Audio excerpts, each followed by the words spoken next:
Hello नमस्कार, मी सुप्रिया नवीन एका ब्लॉगमध्ये आपलं मनापासून स्वागत करते। तुम्हाला आजचा दिवस सुखाचा, आनंदी आणि आरोग्यदायी जाओ। तुम्ही जी काही स्वप्न पाहिली असतील ती सगळी स्वप्न तुमची पूर्ण होत। त्याचबरोबर शुभ संध्याकाळ सर्वांना। संध्याकाळची वेळ आहे आणि आजच्या ब्लॉगची सुरुवात मी थोडं उशिरा केलेली आहे, संध्याकाळी केलेली आहे। तर सकाळपासून माझं इतकं काम चाललेलं होतं ना ताईंनो, खूप धावपळ झालेली आहे। आज ना देवांशचा वाढदिवस आहे। 28 तारखेचा हा व्हिडिओ आहे, तुमच्यापर्यंत जरा उशिरा पोहोचत आहे। तर असो ताईंनो, कामाची तर सतत गडबड असते।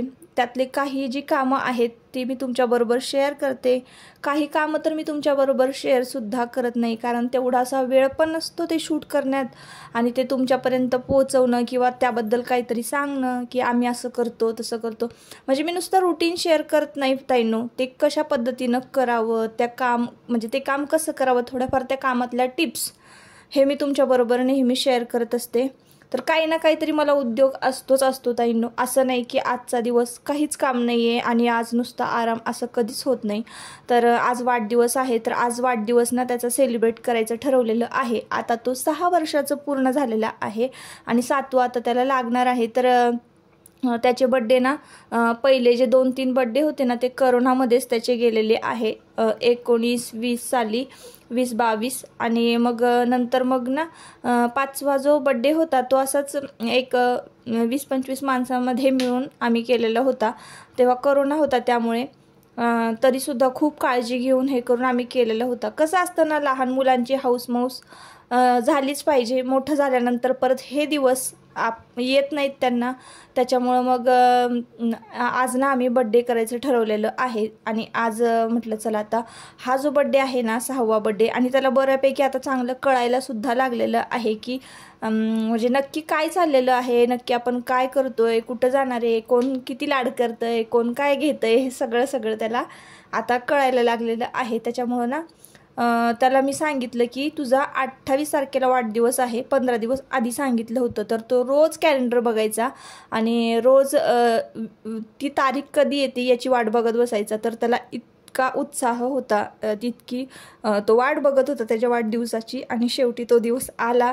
तर मुलांना कसं होणार, काहीच नसतं बघा, त्यांना कुठली अपेक्षा नसते, काही मोठं सोनं नाणं काही नको असतं, फक्त मज्जा, मित्रांबरोबर मज्जा करायला पाहिजे, खेळायला पाहिजे, असं असतं त्यांचं। तर असो, इकडे बघा माझं डेकोरेशन चाललेलं आहे। सकाळपासून ना संपूर्ण जिना जो आहे तो धुवून काढलेला आहे आणि जेवढी पण बघा आता पाठीमागे तुम्हाला एक बकेट दिसत असेल, त्यामध्ये झाड दिसत असणार आहे एक हिरवगार। तर जेवढ्या कुंड्या होत्या डेकोरेशनच्या, पितळच्या, तांब्याच्या, तेवढे सगळे तांब्या पितळची भांडी जी आहेत ना ती छान घासून काढली। संपूर्ण फर्निचर पूर्ण डीप क्लीन केलेलं आहे। सोफा व्हॅक्यूम क्लीनरनी क्लीन करून घेतलेला आहे। संपूर्ण लादी कानाकोपऱ्यातून स्वच्छ पुसून घेतलेली आहे। बेडशीटा चेंज केल्या, पायपुसणे धुवून घेतलेले आहे, पायपुसणे चेंज केलेले आहे। परत आपण नॅपकिन वॉश बेसिन जवळचा जो आहे तो सुद्धा चेंज केलेला। म्हणजे अशी बरीच कामं असतात, ज्या वेळेला आपल्या घरामध्ये कोणीतरी येणार असतं किंवा काही कार्यक्रम असतो ना, तर त्या वेळेला ना ही सगळी कामं ताईंनो करावी लागतात आणि ही कामं पटपट करणं खूप गरजेचं असतं। टायमिंगसुद्धा म्हणजे काय होतं ना, आता आदल्या दिवशी मी सगळी तयारी करून ठेवली असती ना, अजिबात म्हणजे एक वस्तू व्यवस्थित राहिली नसती। तर आत्ता म्हणून मी सकाळचं करायचं ठरवलेलं होतं। आदल्या दिवशी जरी फर्निचर पुसून घेतलं असतं तरी आतापर्यंत त्याच्यावर तितकाच थर साठलेला असता धुळीचा। त्याच्यामुळं मग मी सकाळपासून कामाला लागलेले होते आणि संध्याकाळपर्यंत चकचकीत राहती ती वस्तू, म्हणूनच मी सकाळपासून म्हणजे 28 तारखेच्या सकाळपासून संध्याकाळपर्यंत बड्डे सेलिब्रेट करेपर्यंत हे सगळी स्वच्छता क्लिनिंग जी आहे ती करायची ठरवलेली होती। आणि तुम्हाला दाखवलं मी की झाडं जी आहेत थंड पाण्यामध्ये, शॉवरच्या पाण्यामध्ये मग छान भिजवलेली होती, त्यांना खतं घातली, छान हिरवीगार केली। ते 2-3 दिवस आधीच मी सगळं प्लॅनिंग करून ठेवलेलं होतं।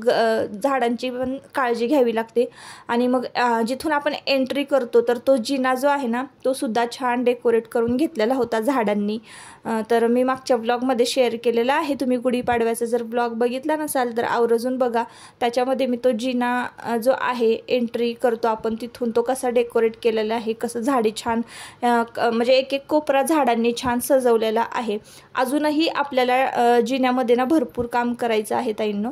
तर ते मी तुमच्याबरोबर पुढच्या ब्लॉगमध्ये शेअर करेन. थोडंसं जरा फॅब्रिकेशनचं काम करून नवीन कुंड्या आणून थोडंसं डेकोरेट करायचं आहे. तर असो इकडे बघा किती धावपळ चाललेली आहे तर बड्डेचं डेकोरेशन करण्याची. तर मी आयुषला म्हणत होते फुगे लावू नको एवढे, पण सगळीकडे त्याने बिचाऱ्याने फुगे फुगवून चिटकवून म्हणजे डेकोरेशन करून ठेवलेलं होतं त्याच्या लहान भावासाठी. तर आज तर खूप चांगला दिवस, मुलाचा वाढदिवस, आणि त्याच्यामुळं ना मी उंबराले पण सुद्धा केलेलं होतं. छान उंबरट्यावर रांगोळी काढलेली होती.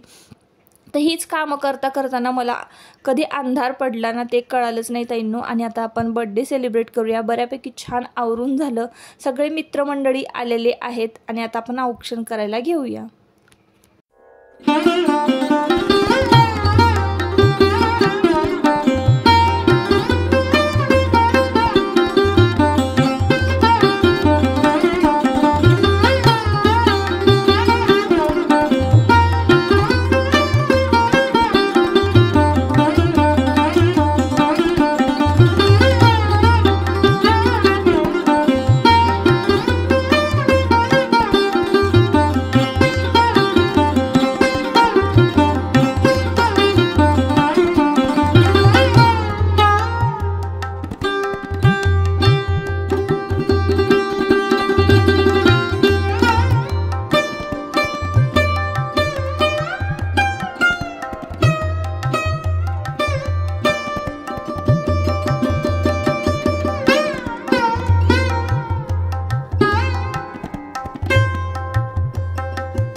आता इथं सगळ्यांनी औक्षण करून झालेलं आहे.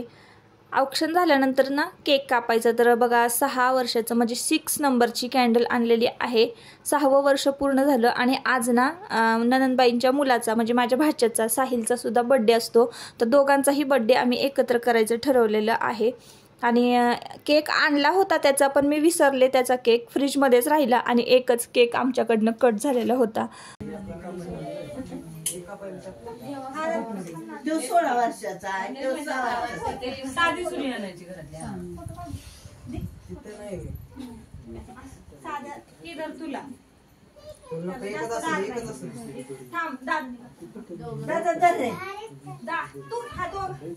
आम्ही एकच सुरी हात लावली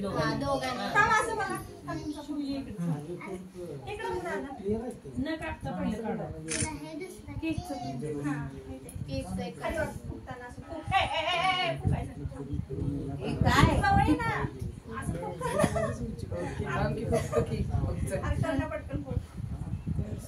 Happy birthday to you.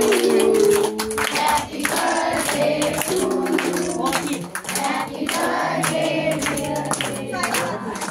Happy birthday to you. 60th birthday. आम्ही एवढं चढणार आहे देवाला.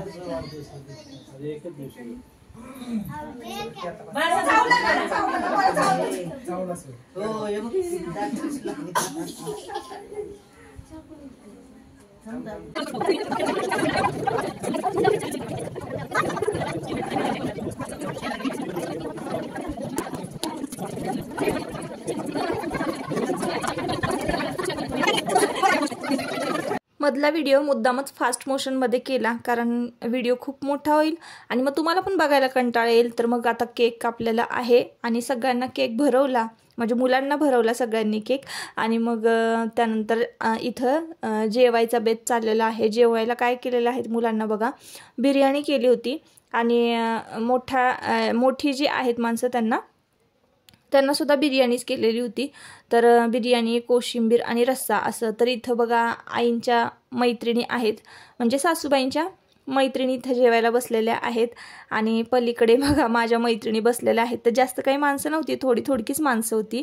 आता तुम्ही म्हणाल की ताई वाढदिवसाला नॉनव्हेज का केलं, तर तुम्हाला सांगते मी त्याचं कारण याच व्हिडिओमध्ये.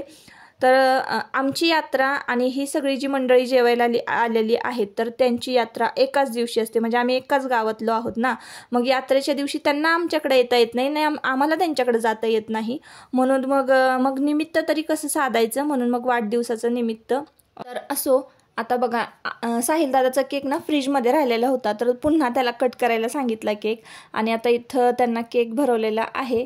तर त्याचासुद्धा बड्डे सेलिब्रेट झाला आणि देवांशचासुद्धा सेलिब्रेट झाला. तर दरवर्षी आम्ही दोघांचे बड्डे ना एकत्र सेलिब्रेट करतो. तर असो, तुम्ही देवांशच्या वाढदिवसा दिवशी मी पोस्ट केली होती, त्याला भरभरून प्रेम दिलं, भरभरून आशीर्वाद दिले आणि शुभेच्छा दिल्या. त्याबद्दल देवांशकडनं खूप खूप थँक्यू तुम्हाला. तर सगळ्यांना मी रिप्लाय दिलेलेच होते आणि देवांश पण तुम्हाला थँक्यू म्हणेलच एखाद्या व्हिडिओमध्ये. पण आजचा व्हिडिओ खूप छोटासा झालेला आहे आणि आपला आठवण म्हणून मी तुमच्याबरोबर हा व्हिडिओ शेअर केलेला आहे, नाहीतर मी हा व्हिडिओ तुमच्याबरोबर शेअर करणार नव्हते बड्डेचा. तर असो ताईंनो, आजच्या व्हिडिओचा शेवट मी इथंच करते. आपण परत पुन्हा भेटूया नवीन एका ब्लॉगमध्ये. तोपर्यंत स्वतःची काळजी घ्या आणि मजेत राहा. Bye bye.